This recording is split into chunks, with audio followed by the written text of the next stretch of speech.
This is Rogers TV. The opinions expressed in the following programs are those of the participants and do not necessarily reflect those of Rogers Cable or Rogers TV.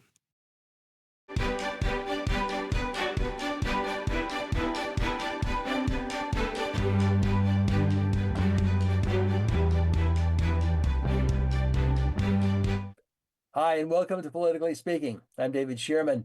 My guest today is the newly elected MPP for Bruce-Grey-Owen Sound, Paul Vickers. And Paul, it's a pleasure to welcome you, I'm going to say back to Politically Speaking, because you've been on the show a couple of times in your previous life as a municipal councillor. Yeah, thank you, David, for having me, and I'm looking forward to doing this and talking to the people in Bruce-Grey-Owen Sound.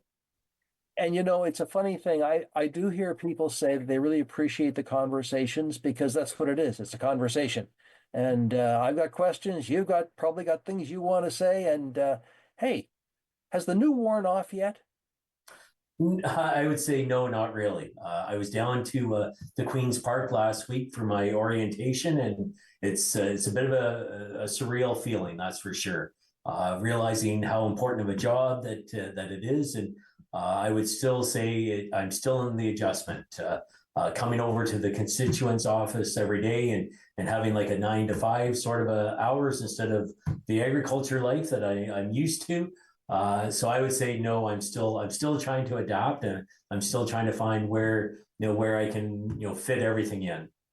I'm sure, and you'll probably by the time the House sits again, or which we'll get into, you probably know the exact amount of time it takes to get from here to Queen's Park. Yeah, that's about it. And it isn't quick. When I came home there the other night, the traffic coming out of the city was tough enough, that's for sure. So, we don't really see the gridlock up here in Grey and Bruce counties, but there is gridlock, and it is real when you get down in the city, how much time you spend sitting in the vehicle, listening to the talk radio or the radio and sitting there wishing you could just get home a little quicker.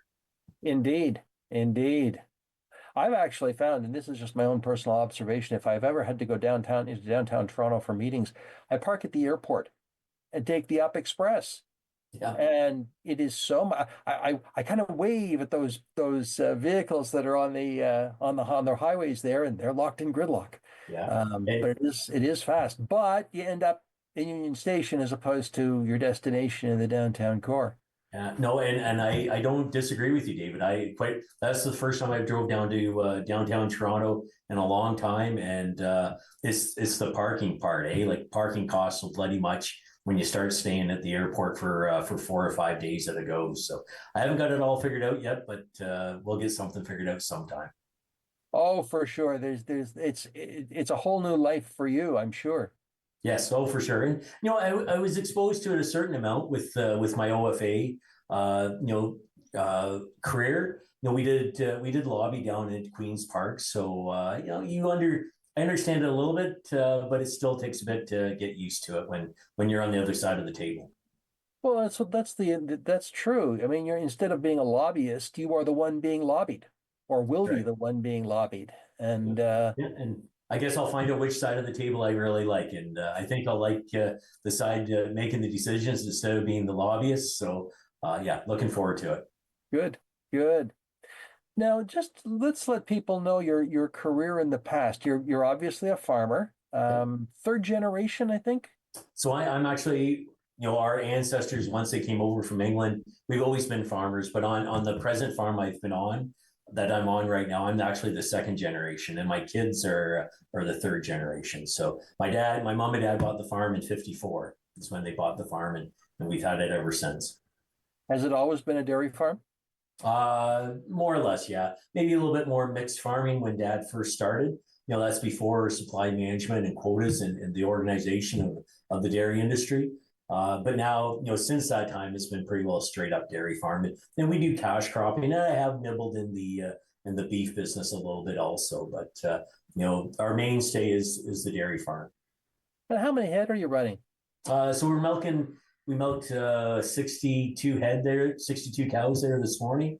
We'd have about at the high end, it'd be 70 cows all together, and then we'd have maybe 60 or so replacement heifers also on the farm. So I guess that comes out to somewhere around 130 head total. But the main numbers that how many cows you milk. We normally milk anywhere between 60 and 65.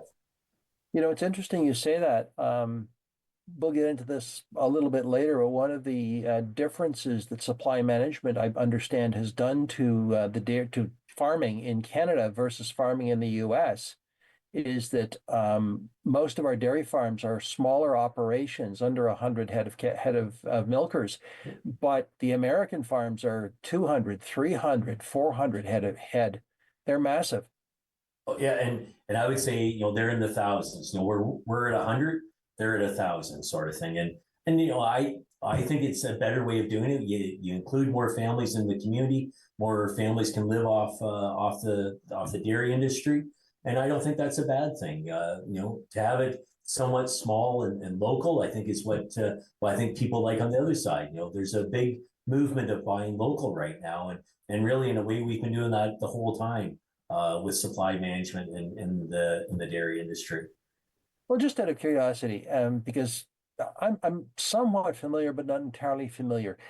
The milk that you take out of your cow gets put into a big tank, and the big tanker comes around every 2 or 3 days and takes the milk to where? Where does it go?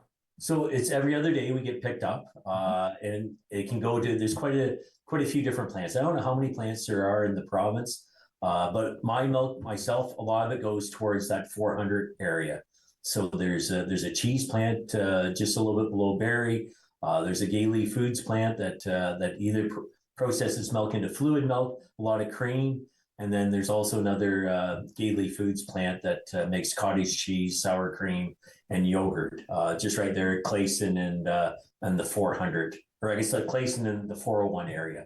Uh-huh. So that's where our milk goes to. If you get it further west of where I live, a lot of that milk goes into Teeswater, and then it gets further processed over there. I'm kind of the breaking point. So if you live west, it goes down to Gailey, Teeswater, and Guelph. If you're east, then it goes to the cheese plants that are on that 400 area. So in theory, if I were to walk into my local grocery store and I saw cheese there, it's going to be Ontario milk, but it could be very local milk as well. Oh, for sure. Yeah, for sure. And if you go to dairy counter, I don't want to plug Gailey too much, but I do have a soft spot for them. All that sour cream and cottage cheese that you see on the shelf very well could be produced by my farm. So that's very true. The cheese plants are a little bit further away, I think. Yeah. So anyway, the sour cream and the cottage cheese, you can be guaranteed that there's milk pretty locally in it. That's always interesting because in fact, I just did a show with Savannah Myers and the warden, and one of the things that we talked about was the Made in Gray initiative. So in theory, your cows could be stamped Made in Gray. Oh, I think so. Yeah, I think that's a fair statement just to say, David. Mm-hmm. Mm-hmm. Which kind of leads me back to where we were when we kind of departed on the and followed the cows there for a moment. But you've had your first orientation. You have an office down in Queen's Park, don't you?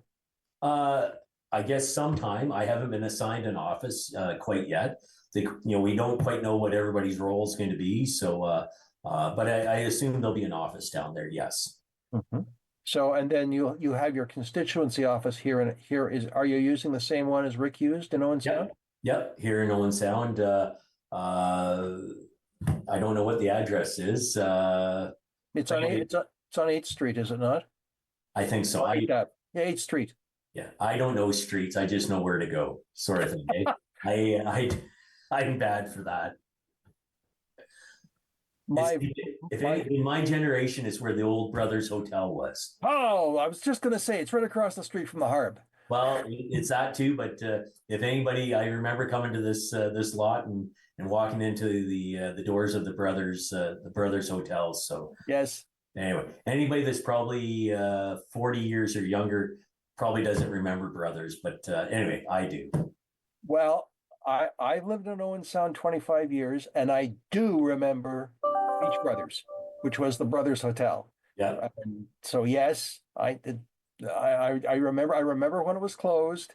I would not. I don't was never in it, but I remember when it was closed. Yeah. But the voice in my ear tells me it's 845 8th Street East, Suite 105. 345, sorry, Suite 345. Okay. And I'll have to by the way, remember that. and by the way, you don't have to worry about it.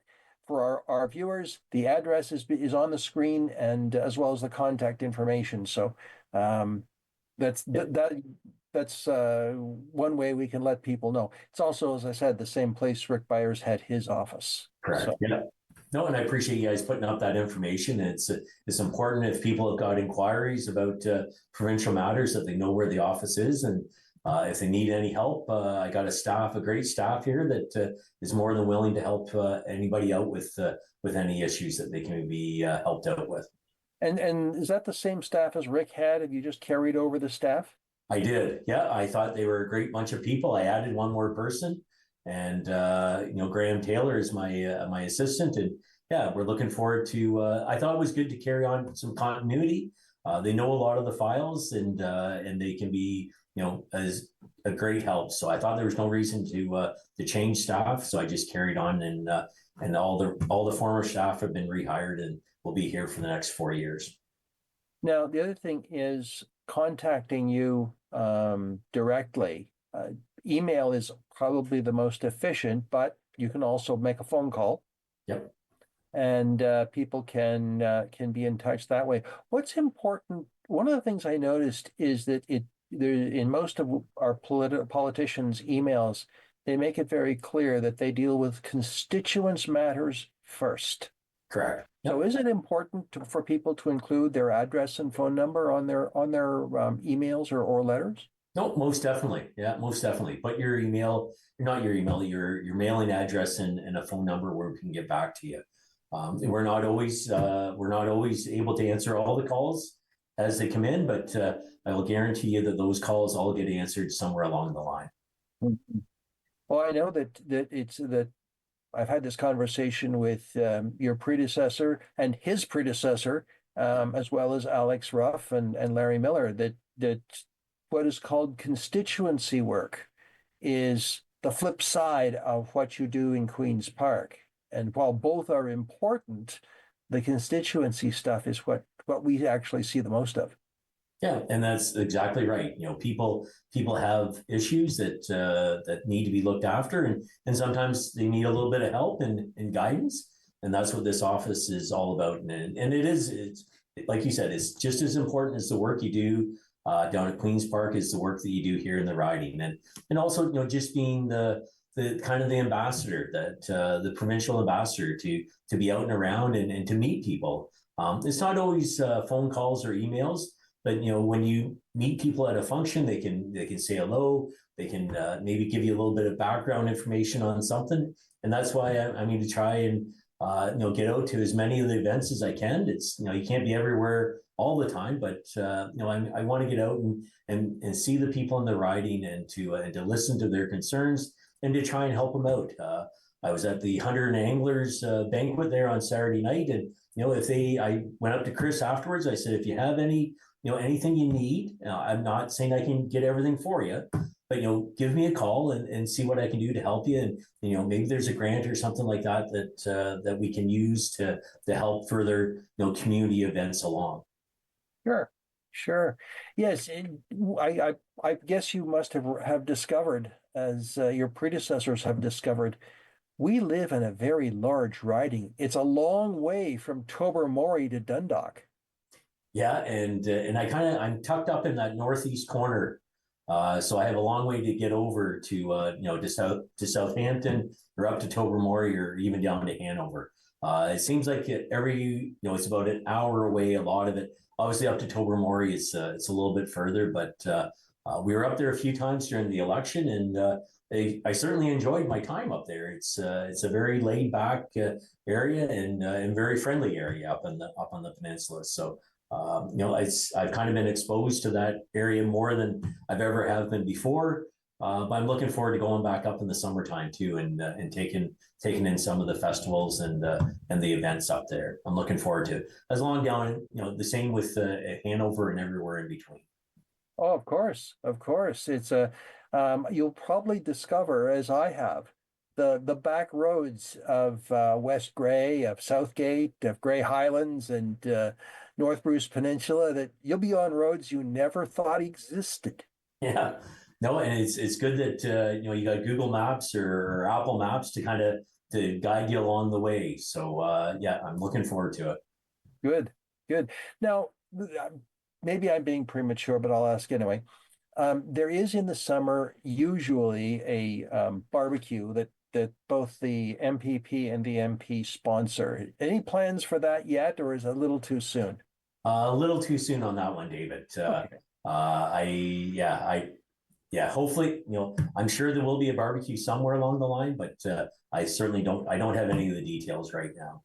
Good. Well, at least people can look forward to meeting you in the summer, which is often a very important time for politicians to get out and meet and greet people. Yeah, hot dog and hamburger season, eh? Absolutely, absolutely. And we grow excellent. We have excellent beef here in Grey County. So Yeah, I completely agree with that one, and I do love a good hot dog myself. So I'm looking forward to it. good, good. Now, you said that you'd been down for orientation. I guess I see behind you. That's a picture of caucus that is behind you. Yes, yeah, that's the 80 caucus, the PC caucus members. Yes. Mm-hmm. Yes, it's blue, so it's got to be PCs. Yeah. So just as a bit of a side note, there's 17 new MPPs. So the class of 2025, there's 17, and we were all down there together for those couple days. So essentially, there's 10 PCs, 4 new Liberals, and 3 new NDPs. Okay. Well, did they give you it was probably like standing in front of a fire hose with the amount of information you had to absorb. Yeah, yeah. And they really didn't even get into the meat and potatoes. It was just kind of the structure of Queen's Park and looking after your office and looking after your own kind of business. There was a lot to try and catch up on very quickly. And forms to sign, I'm sure. Yeah, yeah. So, and to be honest, my swearing in isn't until a week from today. Actually, is when I'll be officially sworn in down at Queen's Park. So. So yeah, the family and I and my and the people in the office are all going to come down and to Toronto to watch my swearing in, and looking forward to that day. So that's the 21st of March. Yes, the cabinet will be sworn in on the 19th, but I'm not in cabinet, so my swearing in ceremony is on the 21st. Oh, you're not in cabinet. Okay, that's a scoop. That's a scoop. Now we know. I don't think it's much of a scoop, David. I don't think many people really thought that I was ever going to get a cabinet spot. And honestly, I'm young, not young, but young down at Queen's Park, and I've got a lot to learn. So those positions are all very important. We need good people in cabinet, and we need good people steering the ship. Yes, and the parliamentary secretaries or the head of chain, committee membership is just as important sometimes as being in cabinet. While cabinet makes very critical and important decisions, legislation can be steered by those who are around, particularly chairs of committees. Yeah, no, I would agree. The networking that has to take place down at Queen's Park is huge, and I'm looking forward to that. I'm a bit of a social person. I like getting involved, so I'm looking forward to it.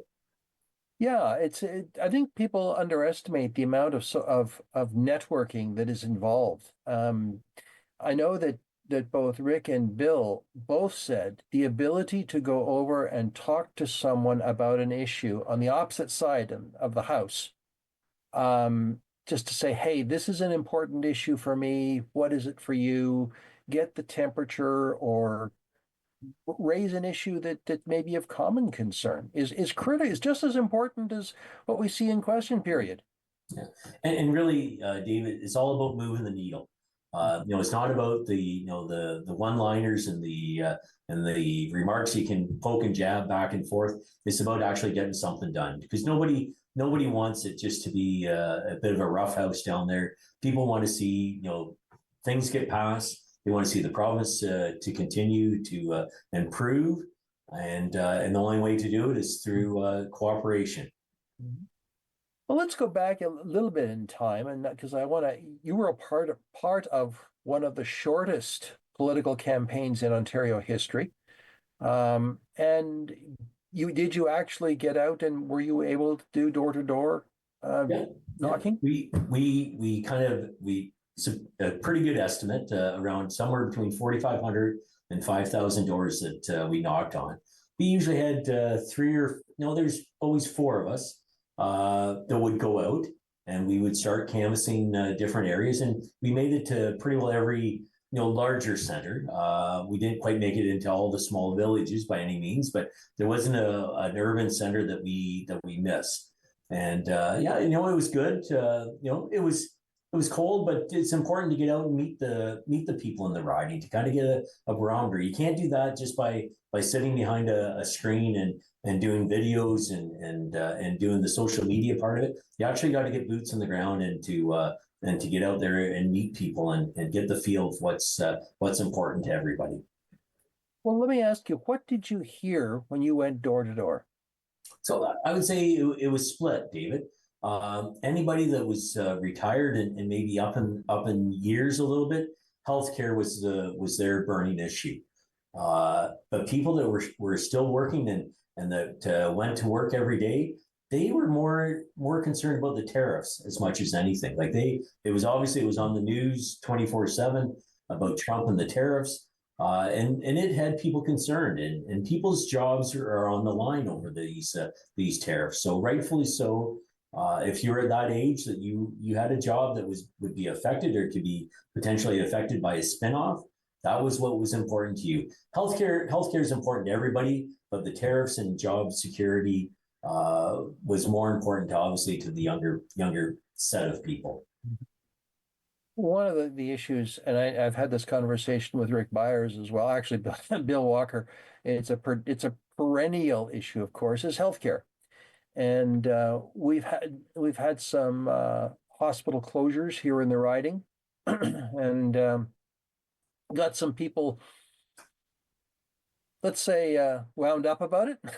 Yeah, and rightfully so, right? Yeah. What are the plans that are you aware of any plans that the government has for either adding services or changing services in places where there are no longer hospitals or may not be hospitals in the future? So there's quite a few different things that are going on. First of all, in the last term, Markhill Hospital was finished and was open. It's a great facility that can serve the center to the southern part of Grey County.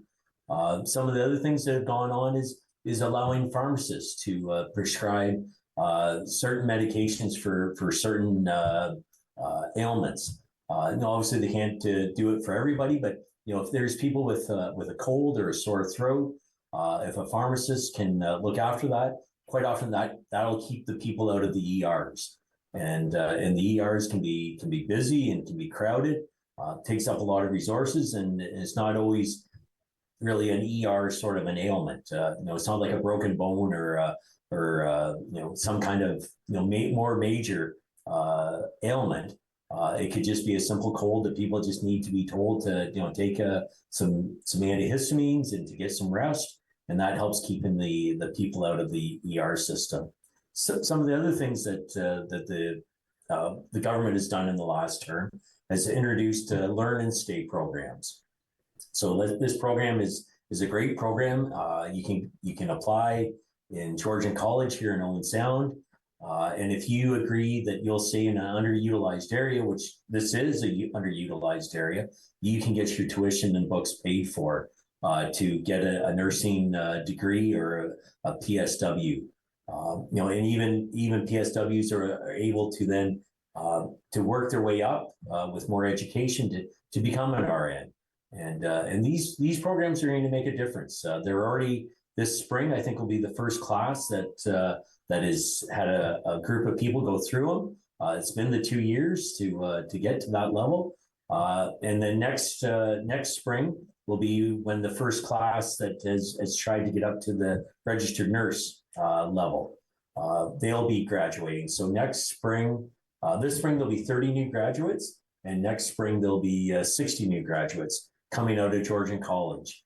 And having that program at Georgian College really allows people that want to stay in the area. Maybe they have kids, they have family. They don't want to travel down to Southern Ontario to get an education. And they're able to do that right here in Georgian College and still be able to go home at night, be with their families, and don't have to find a place to live somewhere else. They can live here at home. At the end, those people are quite committed to the area, and chances are they're going to stay in the area. So I think it's an excellent program, and hopefully we're going to start seeing some results of more nurses in place. That was the issue down in the Durham area, was that they didn't have enough nurses to staff the hospital. And this, I think this is going to be a big game changer. The other thing is, if I can just a couple more minutes on this, is we're opening up more doctor schools. That if people want to more spots, that if people want to become doctors, they have the ability to take that schooling here in Ontario. And that first program is going to start, I believe, either this fall or the following fall. And of course, it takes 7 years to be a doctor. It's not you aren't going to see the results right away, but at least we're heading in the right direction. Those are just a couple of the things that this government's been doing to try and improve the level of care for all the people in Ontario. It's not going to change overnight. This problem crept up on us over many years, and COVID really accelerated it at one point. But it's not going to be fixed overnight. Nobody can all of a sudden create 4,500 more doctors or a couple thousand more nurses tomorrow. There's no magic wand on this one, David, and we just got to keep putting good programs together that increase the ability and to get the education to get into the nursing and the healthcare profession. Well, it will be certainly interesting to see. I know that there is great anxiety in West Grey, where I happen to work, but yes, it's a slow process, but it's an ongoing process, and I'm quite sure you will be at that first graduation, Yeah. cheering them on. Yeah, that's right. That's a good idea. I don't know that we're thinking about that or not, David, but that is a good idea. I should make a point of making sure I'm there. Yes. Well, I'm quite sure that the graduates will be pleased, especially when they know that they don't have to go out of town for a job. It's right here in Grey. That's right. Or Bruce. Yeah, Grey and Bruce both. Yeah. Yeah. So Now, one of the other things that has been encouraged by the government is the increasing use of nurse practitioners. And will we be seeing more NPs in the province in this area? I would think so. As those people get their education and it's more accepted. We also have the health units that are starting to develop, and that's where you have a combination of doctors, physio and nurse practitioners can all set up in the same building, and they can all work together as a team. And this is another way that people that don't have a doctor right now, this is how we're hoping to be able to get more people that don't have to show up at the ERs to get that's the only place they can go for medical care. So these health centers are important, and we're hoping to open up these health centers every year. That's a line in the budget that there is to promote these units. Okay, well, Paul, we're going to take a quick break because hey, somebody wants to talk to us, and my audience. So we'll take a break and be back very shortly. I'm David Shearman. This is Politically Speaking.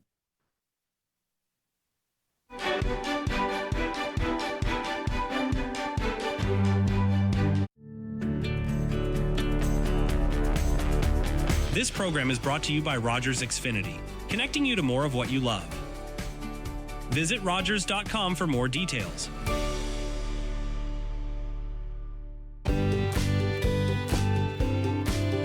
You're watching Rogers TV. As I looked upon the battlefield in front of me, a German star shell lit up the desolate landscape. I watched as a bullet smashed through the bridge of my nose and left me to the mercy of the darkness. I worried I would be dependent on others for the rest of my life. But Sir Arthur Pearson and the staff of St. Dunstan's had other plans. With their help, I knew I could be self-reliant, and I wanted to bring this idea home to Canada. I wanted Canadians to know that we could hold jobs, that we could contribute, that regardless of sight, all would read, that we, the blind, would shape our own lives, our own destiny. Blinded by a sniper's bullet in 1915, Edwin A. Baker went on to co-found the Canadian National Institute for the Blind, shaping a path forward for the blind across Canada for generations to come. You're watching an interesting local show on Rogers TV and you want to know more. That's when you head to rogerstv.com. Our website provides more information about our programs, our hosts, our schedule, and about how you too can get involved with Rogers TV. Visit us online at rogerstv.com.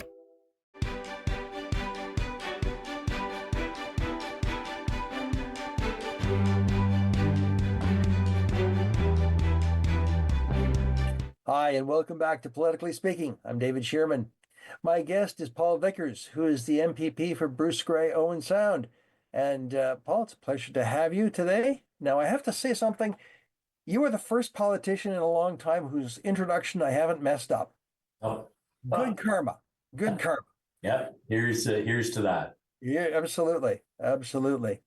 I wanted to come back a little bit to farming as a kind of an intro to the next big topic. As a dairy farmer, you farm under supply management.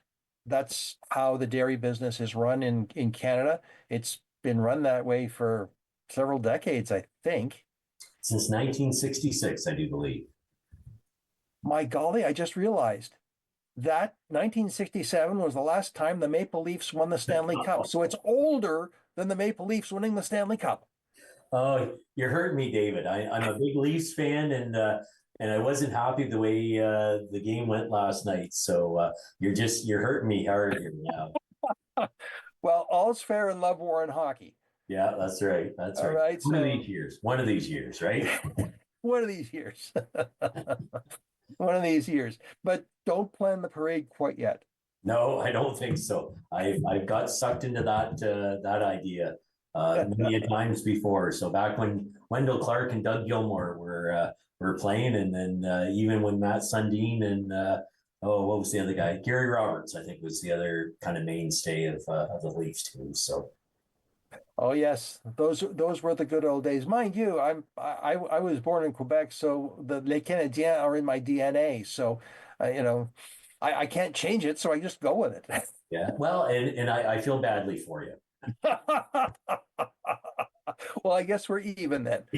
We're even. But let's come back to supply management, because let's tease that out a little bit. What is supply management? So basically, supply management is basically where we want to look after our own market here in Canada. So it goes back to what we're exactly in right now with the buy local and being patriotic to what's produced in Canada. Supply management is that to a T. It's kind of interesting to see how there's a lot of pressure on supply management right now, but basically that's what we're doing. We're buying Canadian. When you buy milk and chicken and eggs, they're all under supply management, and that's basically what you're doing. We're allowing the production to happen here in Ontario and Canada, and for it to be consumed here in Ontario and Canada. And you, as a farmer, have a quota which you've purchased, I understand, to allow you to sell X number of liters of milk into the market. Is that right? Yep, that's correct. Mm-hmm. Yeah, And if you go over your quota, then basically you don't get paid for it. So if you ship over your allotment, you don't receive payment for that allotment. So it's in your best interest to stay within your limits, within your assigned quotas. Now, another question that has certainly in my mind, what's the difference between milk in the US and milk in Canada? I mean, cows are cows. Yeah. And I would say probably not a big difference. It's probably where they're produced. So up here in Canada, it's a lot more smaller farmers, farms under 100 cows. They usually, a couple of generations or two siblings can run those farms. You get down in the States and, if you aren't milking 1,000 cows or 5,000 cows, you probably aren't making it happen. The margins are razor thin. And then, quite often it's immigration, not immigration, but the workers from Mexico that are working on your farm. So I think that's the biggest difference, as much as anything. It's really you're supporting the family unit as opposed to more of a corporate structure down in the States. Now, I have thought I heard somewhere where American milk is allowed allowed to put antibiotics into milk, but you can't do that in Canada. Is that true? Oh, I think that's a rumor, David. Okay.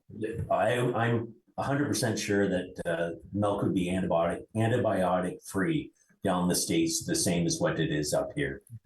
Oh, I know that you can only put vitamin A and vitamin D into Canadian milk, and that's it. Yeah, that's it. Yeah. Okay. So, Yeah.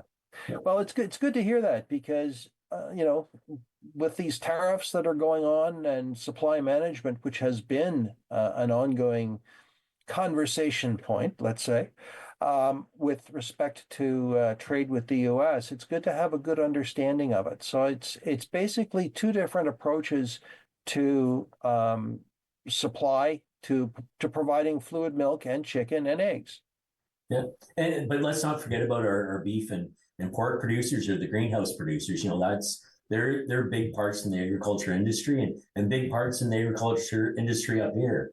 I had a phone call with the chair of the board of the pork producers there yesterday, and there was 3 days that the tariffs went on the pork that was going across, and it was coming out to tariffs that $7,500 for a load of hogs was the tariff amount, and that payment was directly getting pushed back to the Canadian farmer, and I questioned because I thought tariffs were imposed by the country, and the country that imposed them would pay them.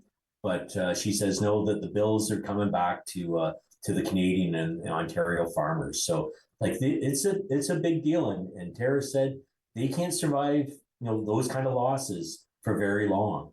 And they need help. They need the way the border works presently is a good solution. They want Canadian hogs and Canadian beef down there, and we don't have all the processing that we need that to process that pork and beef into cuts that you and I can eat out of the supermarket. So it's really important and it's concerning for the agriculture industry up in this area.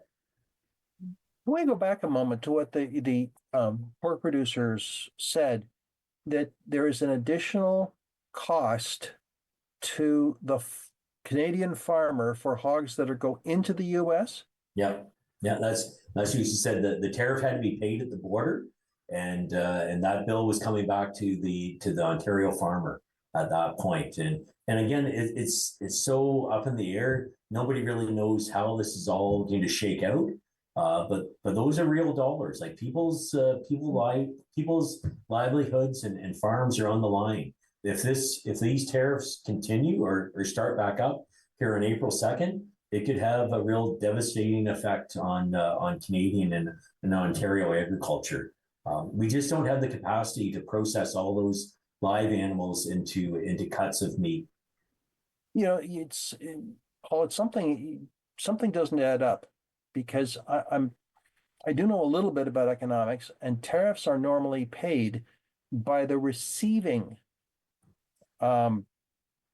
country or who's ever ordered the product. So I find it very odd that all of a sudden Canadian farmers are paying a tariff to the properly, I think, should be paid by the their American customers. And I guess they get down to the border, and it's such, it's so disorganized right now. Mm-hmm. They get down to the border, and the border, the people down there are saying, look, this has to be paid before this truck can go across the border. And I guess the packer that's receiving those animals, they aren't willing to pay it. So either the farmer from up here in Ontario has to pay it, or the truck has to turn around and go somewhere else. Okay, that makes sense because then the farmer can then build a packer in the U.S. for that $7,500, who will then pay it. But then it becomes a cash flow issue. Well, cash flow, and I'm not too sure whether the Packers too willing to pay it, even though it's their tariff. Right now, there doesn't seem to be an organization that's willing to cough up the money, because I think it's whoever is kind of like a game of chicken. Whoever has the bigger the stake into it, they're the ones that are going to get caught, because they're the ones the animals are on the truck. They're at the border. Yeah. They can't really come back to the farm. Like it's a production cycle. The Ontario farmer really doesn't have much else to do with them until they can find more processing capacity up here in Ontario. And there is, hopefully we can start looking into that and increasing the processing capacity up here in Ontario, so we aren't so reliant on everything that goes down to the States. It's really been out of convenience as much as anything. And I don't think it matters whether it's pork or beef or oil or car parts or anything else. They say, well, we should do more business within Canada or away from the States. But it's been such a stable market for so long, and it's been such a convenient market for us to go north, south, and more than east, west. And it's a hard thing to change. It doesn't turn on a dime. It's not a pivot. If I understand, for example, the packing industry, it's going to take a year or two if you need a new packing plant. It's going to take a year or two to just get it, get it planned, built, and in production. Maybe 3 years. Yeah, it's not going to happen overnight. No, and the animals, they're here, they're alive, and they have nowhere to go. So that becomes the problem. So much of what we produce in agriculture is perishable. I guess once you get the hides off them, if you can find the freezers to put them in, then you can store them. But when they're standing, the cycle keeps going on, and it's been built that there can be no kind of hiccups or backups, during the process, because they still eat, and there's still costs going into them. So that becomes a bit of the issue. I know with steers, once they get to a certain stage, they need to go, and you can keep feeding them, but then your feed efficiencies go down, and the dollars get tight, and it just doesn't work that well for the producer up here. And dare I say, the manure keeps piling up. That's right. So it's not just what goes in; it's what comes out. Yeah, that's correct. And that's true of any of meat, of either chicken or pork or beef or turkeys. Doesn't matter. Yeah. It sounds like, from what you're telling me, we got a bigger mess on our hands than we think. Oh, and it affects our area up here. And we have some manufacturing that gets exported to the States, but it's our agriculture produce that's up here right now. That's where the biggest threat is for Grey and Bruce counties, for sure. It's agriculture as much as anything. Sure. Now, where do you expect? Well, it's kind of hard to say, but Premier Ford has said, the temperature has been lowered, is the way he framed it yesterday. And so are you optimistic that there will be some kind of solution? Yeah, I think you have to be optimistic, David, because if you're not, it just spirals you down. So, having a strong leader like Doug Ford, he's been our guy to go down there. Unfortunately, some of the other federal politicians, aren't available. They have their own races they're in right now. But Doug Ford's been the guy for Ontario, and it's been important for him to take a lead. Because if he hadn't taken the lead, I'm not too sure who was going to take that lead.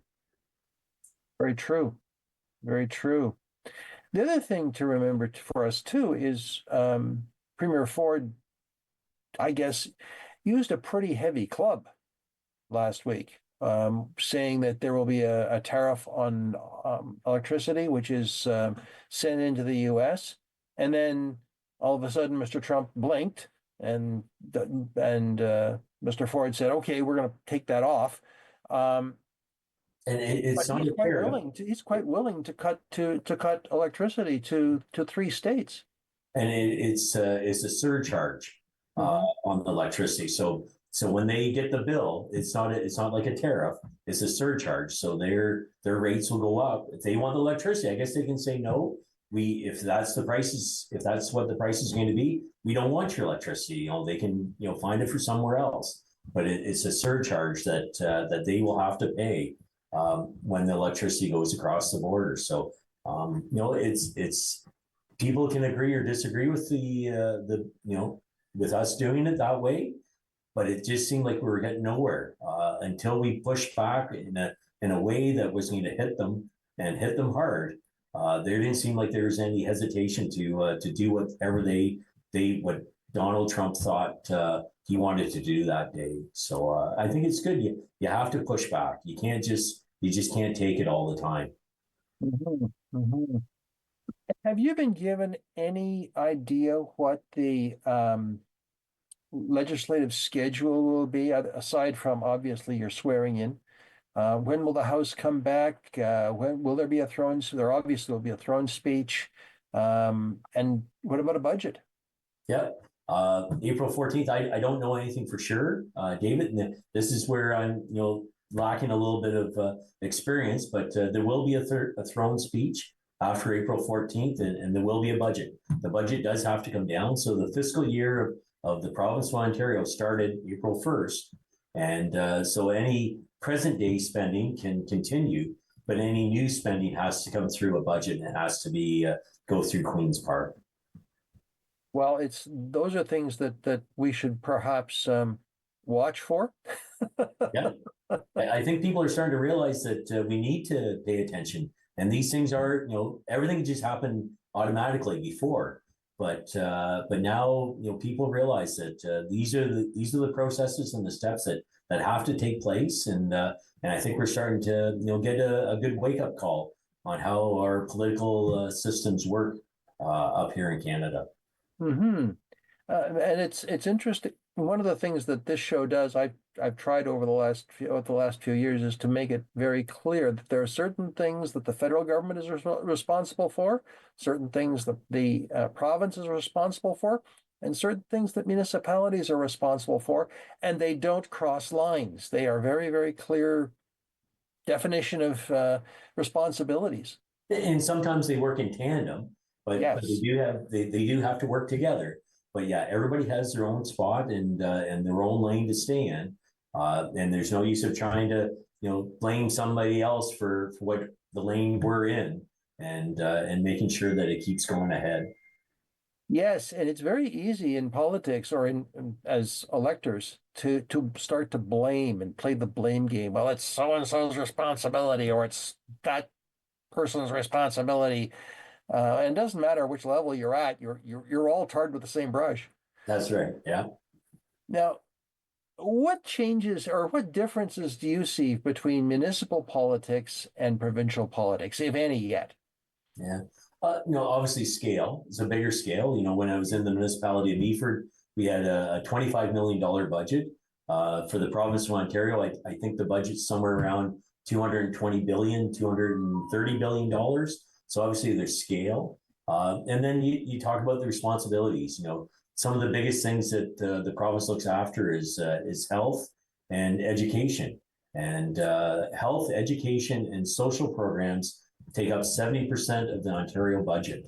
Health alone take up $85 billion of that $220 billion budget. So these are big items, and the money that's left over after that is what we have to use to help grow our province, grow our economy, and make things better for the people of Ontario. Yes, indeed, and it'll be an ongoing struggle because we don't know what the impact of what's happening south of the border will be, and it's going to take some interesting navigation. Yeah, and when we start talking about a recession and negative growth, you start realizing, you start taking that money out of the GDP of the province, how that affects people needing more services and needing more help from the province. in the same time as the province taking in less income because people aren't working, people aren't paying income taxes. These are all big issues, and has a big effect on how we can operate as a province. Mm-hmm. Yeah. Now, there's only one taxpayer. Sorry about that, David. Yeah. There's only one taxpayer, and if they don't have the ability to pay the tax, we don't have the ability to collect it, and it just it goes downhill from there. So there's no magic wands, and there's nothing that we can do magical. We just gotta take what the situation we're in and make the best of it. well, you've just come through an election campaign, and who knows? By the time this show airs, that there may be another election campaign in the offing. Yeah. And but are you going to stay in your lane and just keep your nose to the grindstone at Queen's Park, or you think there'll be crossing into the federal election race by the provincial members and party? If I could help Alex out in his campaign, I might do a bit of door knocking. But yeah, like it's his game, it's his election. But I don't mind. We hold a lot of the same values between the Conservative Party and Progressive Conservative. Not all the values line up, but some do. So I wouldn't say I would rule out not helping them in 1 or 2 days on the campaign trail and doing a little bit of door knocking with them. So. Well, I'm hypothesizing here because we don't, as we're sitting here, we have no idea what the future will hold, but it appears there's going to be an election at some point in the next month or two. So we'll just have to wait and see because, how shall I say it? It's kind of like the weather in politics right now is like the weather in Grey County. Just turn around and it changes. Yeah, that's right. Wait 5 minutes and wait for the wind to get out of the northeast, and then know how cold it is, sort of thing. Exactly. Or it comes out of the northwest, and you're going to get snow. Yep, across the lake, eh? Across the lake. Oh, it's a wild time to be in Canada. That's for sure. For so many ways, for so many reasons. And not just Canada, but in the world. Like it's true. What's happening down the States has ramifications over in Europe and in other places also. So it's just a tough time to be around. That's for sure. Well, that's another interesting question because as a farmer, you're familiar with the domestic market and the continental market. Do you foresee a day when we will be marketing our products to Europe? It already happens. A lot of our corn and soybeans, when they get down to Hamilton and get on boats, a lot of that product is decimated for over in Europe. So Europe's a big market for us already, not as big as the States, but for some commodities, it's where our products go. So agriculture is a worldwide product and worldwide industry. So you always have to keep track and know what's going on all around the world. You think the price of fertilizer is going to play a role here too? Well, they talk about potash down in coming down from Canada. Canada is one of the biggest potash exporters and have their potash isn't manufactured. You mine it out of the ground and that's where it is. So we have some of the biggest reserves of potash. So it's an important issue. And are the farmers down there willing to pay 25% more because of this tariff? I'm not too sure. Nitrogen is manufactured basically from natural gas is how it is made. It's not mined out of the ground. It is kind of more of a chemical based product. So these are all important things to remember. Agriculture and the production of food is a global commodity and a global issue. It's always good to hear a politician who knows this kind of has this depth in subject matter because most of us have some idea of what the impact of this trade war is on our world. But it's nice to hear some of these things that we hear that I certainly have heard recently in the larger media confirmed by you. I mean, let's face it, you're a subject expert. You may be a member of provincial parliament, but you're in that way as a farmer. You know your stuff.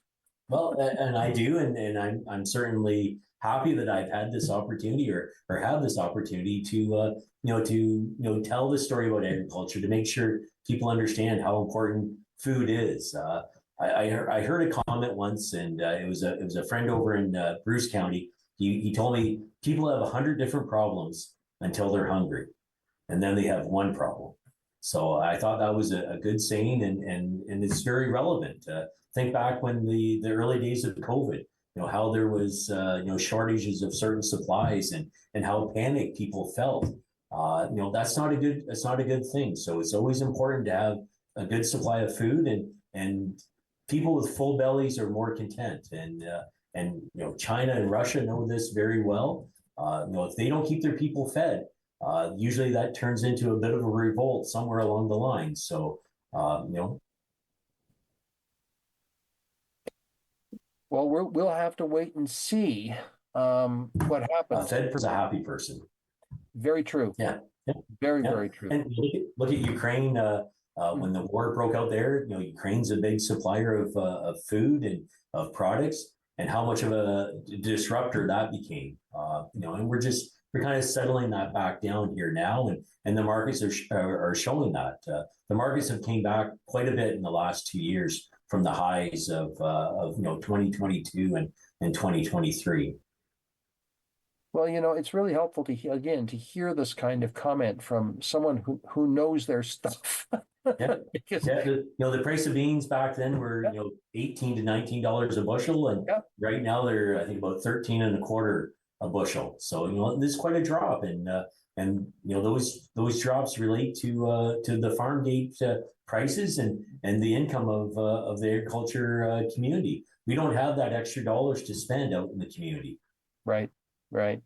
And you can't buy a new big green machine every 2 or 3 years either.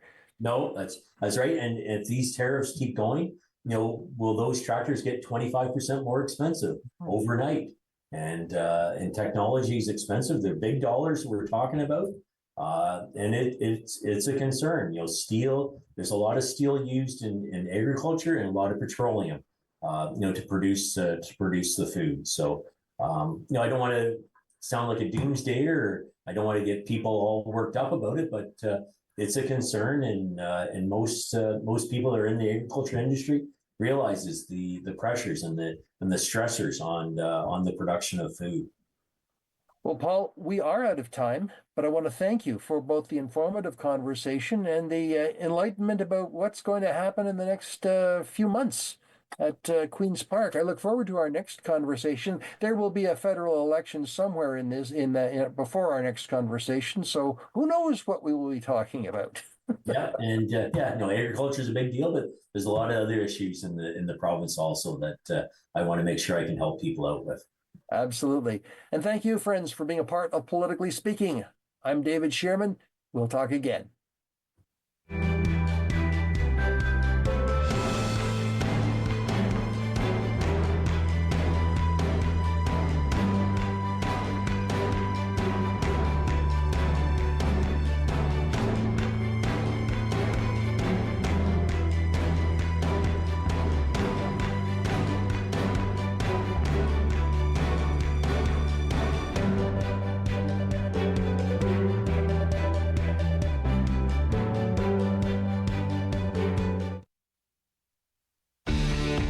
Connect with us by visiting our website or email us at comments@rogerstv.com.